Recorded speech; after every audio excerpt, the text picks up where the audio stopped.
Hi again everyone, and welcome to another episode of Beards and Board Games with me, Georgie. Today we're going to be reviewing Ingenious. It's a 2004 abstract family game, as it says, a strategy game for the whole family. There is quite a bit of strategy involved, I guess. I quite like how the box looks. It looks almost kind of sci-fi or something with all the lights coming out of it. We'll see how it looks when we get into it, but let's go and have a look anyway at Ingenious. So guys, this is what Ingenious looks like when it's set up, basically for a one-player side ready to go. When you begin, you must always lay a tile that is adjacent to the colour sort of map on the board here. As you can see, there's a few different colour variation on the board as well. I would start off by saying that this is only for a 2-player. This is for a 3-player, and this sort of darker colour on the outside is for the 4-player. The colour markers here, this is how you actually count your score. So there's a number up here, it goes from 0 to 18, and these are the different colours and shapes that you will score throughout the game. How you score, I'll explain just now. So it is possible to physically play the game on one player also. You just simply take 2 of these and put them next to each other and see how well you can score. Why you would want to play it on a 1-player, I'm not too sure. I guess some people like to sort of challenge themselves to see how high a score they can get, things like that. But excuse my throat everyone, I still have a little bit of a cold.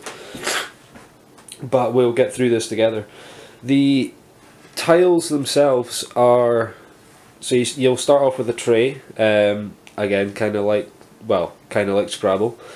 Instead of holding your sort of letters of the alphabet and way of scoring points, it will still hold the way of scoring points, but this time it will be colours and shapes.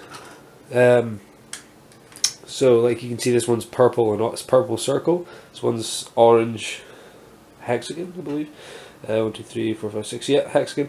It's red star, blue star, and I believe there is a couple other colours that I don't have here. Yeah, so there is a green circle and a yellow sort of circly star thing, and that is so that's basically how you score. So I'll take you through, just so for example, say I was playing for a 1-player. So the first thing I would need to do is place that adjacent to there. As you can see, blue matching blue. This isn't obviously a tile. You can eventually lay tiles over there to score, that's fine. And you sometimes will end up with empty gaps near the end when you are, you know, almost filled the board. So I mean, there is nothing to score there, so that is my first tile. So just say for example that, you know, my next tile would be this one.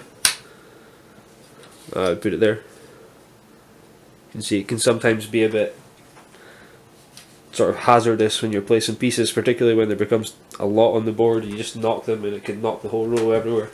So since the first tile had nothing to score, this would be the next one that would score. So the way you would score is you would take the one side of it, you would do it on both sides, you would take one side of it and then you would count in each direction that it goes off in a straight line in the same colour. So in this instance it would be 1, nothing, nothing, nothing again, and that's it, cuts off.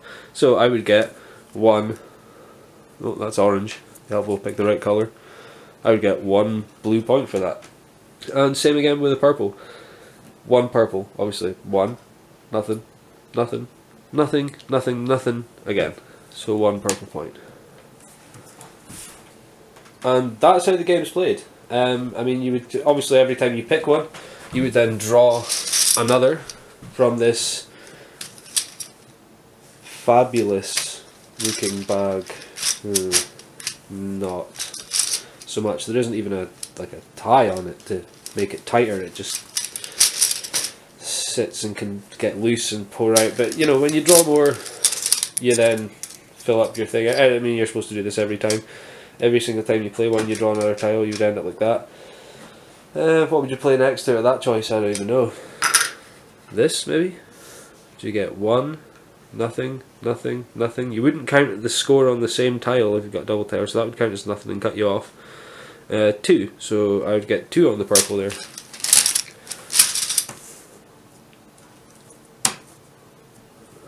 Now that basically goes on and on and on until, you know, say you end up with scores something like this.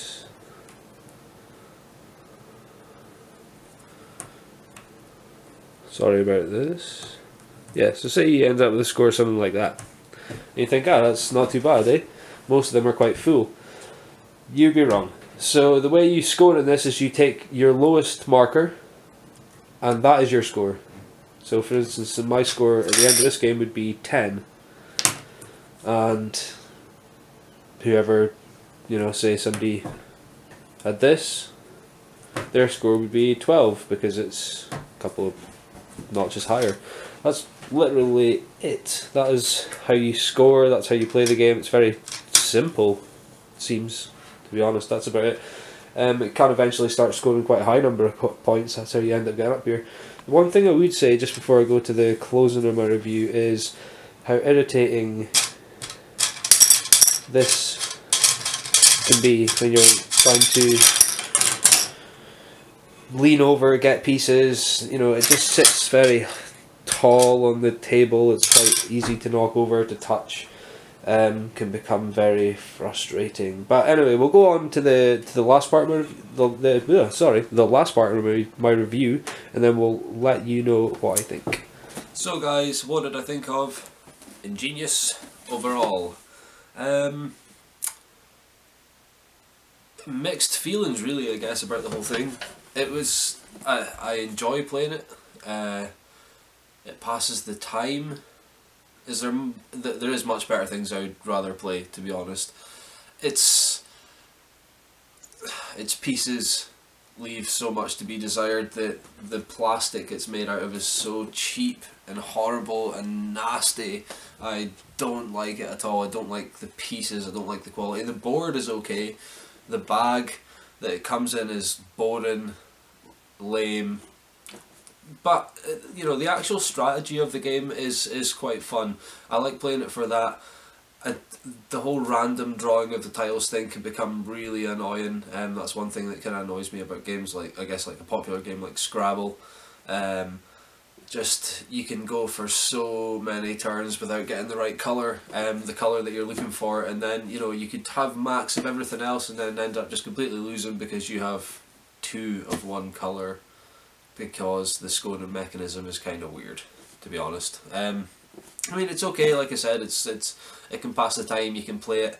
It's not too expensive, really, either. I guess that's another thing. You can pick it up for about £15, maybe, I guess, from any sort of game store, maybe around £15 to £20, sort of at the higher end of the market. Other than that, I mean, like I said, it passes the time, and I do know a couple of my friends, particularly one of them, really likes this game and is now even playing it online. I'm not sure whether he's using the iOS app or anything like that, but he really likes the strategy of the game and just the idea of it in general. But overall opinion, not too bad, and it'll pass the time, so it's okay. Thanks for watching another episode of Beards and Board Games with me, Georgie. Don't forget to like and subscribe, and also comment down below. Have a good week, guys.